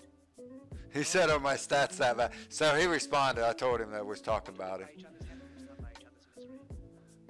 He said, "What? What's going on?" There's room for everyone, and the good earth is rich and can provide for everyone. The way of life can be free and beautiful. We have lost the way. Greed has poisoned men's souls, has barricaded the world with hate, has goose-stepped us into misery and bloodshed. We have developed speed, but we have shut ourselves in. Machinery that gives abundance has left us in want. Our knowledge has made us cynical, our cleverness hard and unkind. We think too much and feel too little. More than machinery, we need humanity. More than cleverness, we need... No, that's not bad stats. Without these qualities, life will be violent, and all will be lost. The aeroplane and the radio have brought us closer together. The very nature of these inventions cries out for the goodness in men, cries out for universal brotherhood, for the unity of us all. Even now, my voice is reaching millions throughout the world. Millions of despairing men, women, and little children. Victims of a system that makes men torture and imprison innocent people. To those who can hear me, I say, do not despair. The misery that is now upon us is We'll play some past alright and after free. this. The bitterness of men who fear the way of human progress. The hate of men will pass, and dictators die. This is The why. power they took from the people will return to the people. And so long as men die, liberty will never perish. Soldiers, don't give yourselves to brutes.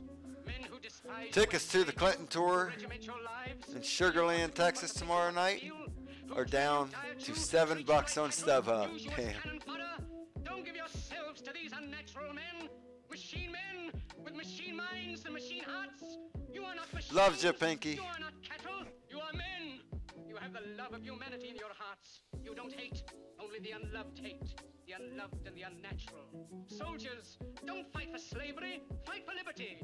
In the 17th chapter of St. Luke it is written, the kingdom of God is within man, not one man nor a group of men, but in all men, in you. You, the people, have the power. The power to create machines, the power to create happiness. You, the people, have the power to make this life free and beautiful, to make this life a wonderful adventure.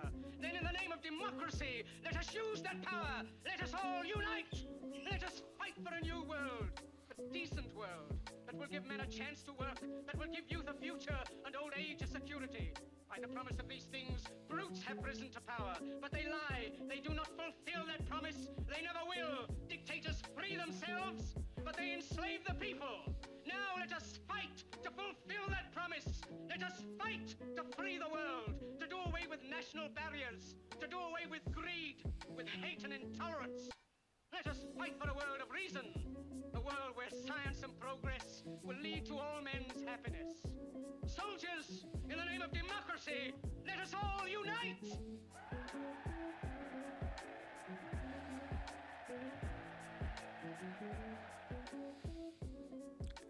Loves and laws, all. Word.